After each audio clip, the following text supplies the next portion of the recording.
vous n'êtes pas encore à la page, le Fixie, c'est la manière branchée de faire du vélo. Et c'est Stéphanie et Diogo qui se sont mis en selle pour vous.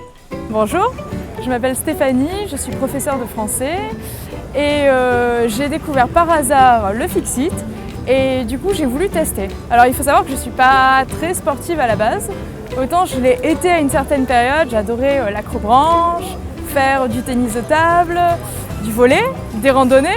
Mais le Fixit, je ne connaissais pas. Pourtant, régulièrement, je faisais du vélo sur la promenade des Anglais. Donc, aujourd'hui, grande découverte. Salut, je m'appelle Diogo, j'ai 27 ans, je suis ingénieur hospitalier à Nice. Je suis courageux, mais pas téméraire, mais assez curieux. J'avais jamais entendu parler du Fixie avant et je me suis dit que c'était une bonne occasion pour essayer. D'ordinaire, je fais un tout petit peu de vélo, pas trop, je suis plus sur du tennis de table et du badminton. Et là, je me suis dit, pourquoi pas, allez, lançons-nous dans l'aventure. Petite précision, le Fixie a vu le jour dans les années 90 à New York. C'est en fait un vélo dépouillé de la plupart de ses apparats habituels, il n'y a pas de frein et fonctionne avec un pignon fixe. Allez, c'est parti, en espérant que nos deux participants ne mangent pas le pavé. Le Fixie, à la base, c'est donc un cadre assez simple, très sobre, le plus souvent sans frein, ce qui est un peu dangereux à mon idée, à moi. C'est pour ça que j'ai toujours un frein avant, ici. Donc c'est un cadre simple, tout est boulonné, c'est-à-dire que on ne peut rien voler facilement, pas d'attache rapide, tout ça. Et après c'est vraiment au goût du rouleur, comment il veut, la géométrie de son vélo, les roues qu'il veut mettre, les couleurs qu'il veut mettre. C'est vraiment ultra personnalisable et c'est ça qui me plaît aussi là-dedans, c'est qu'on peut en faire ce qu'on veut. Ça reste un vélo, mais différent, il faut qu'il soit très léger, c'est mieux, il faut qu'il soit assez compact, ça c'est en fonction de la géométrie du cadre. Il y a pas mal de choses à prendre en compte si on veut vraiment se perfectionner là-dedans. C'est très pratique pour les déplacements en ville, à droite, à gauche, j'ai quelque chose à acheter, quelque chose à aller voir, je prends mon vélo, pas d'embouteillage, ça me coûte rien en essence, une chambre à air de temps en temps. Et puis voilà, c'est vraiment le top. Moi je suis dans ce petit groupe qui s'est formé à Nice, donc on organise quelques balades, des sorties, quelquefois des courses aussi, il y a pas mal d'activités. Ça s'organise un peu comme ça, quand on le sent, on prend, on sort, on poste un message qui vient, tout ça, et puis on s'organise, on roule, on peut faire de petites distances, on peut aller juste boire un coup ensemble, ou alors faire vraiment de grandes distances, traverser un peu, parcourir la côte, et c'est assez sympa.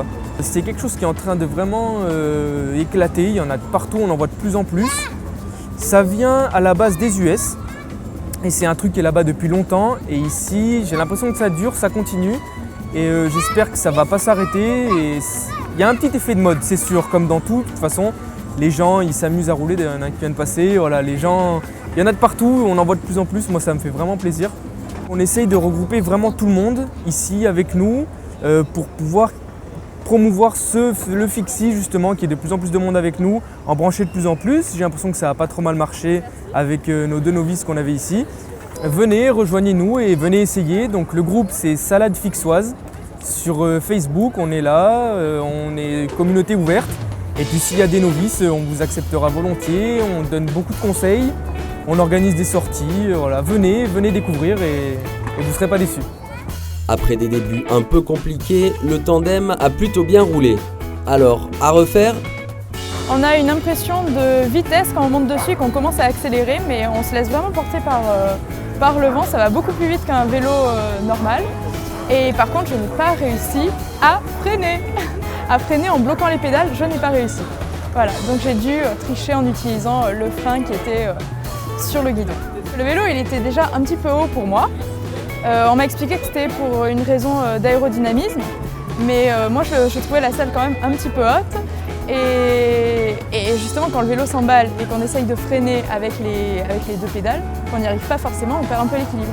Je n'ai pas de Fixit moi-même, évidemment, puisque je testais ce vélo pour la première fois. Mais si c'était à refaire avec quelqu'un qui nous encadre, très volontiers.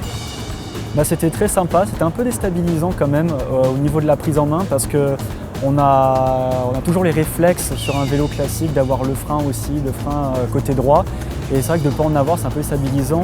De freiner aussi, c'est un peu déstabilisant. Mais après 1 ou 2 tours, on commence à prendre un peu l'habitude. Et puis après, on se lance avec plaisir et il n'y a pas de souci. Mais il y a encore un peu de prise en main à avoir avant de bien pouvoir profiter. C'est la première fois que j'en ai entendu de la part d'une amie. Et je me suis dit, donc voilà, comme je suis naturel curieux, je me suis dit, je vais essayer. Et puis bon, j'ai pas été déçu, c'est très curieux, mais ça à refaire. Donc de faire du fixie sur la place Garibaldi, c'était un petit peu intimidant parce que bon, c'est vrai que si on a peur de tomber, on a peur de passer on a peur d'être ridicule. Donc, mais non, au final, je suis pas tombé, ça c'était la priorité. Et puis après, non, je me suis bien amusé. Attention tout de même pour les casse-coups, munissez-vous toujours d'un casque et roulez avec prudence.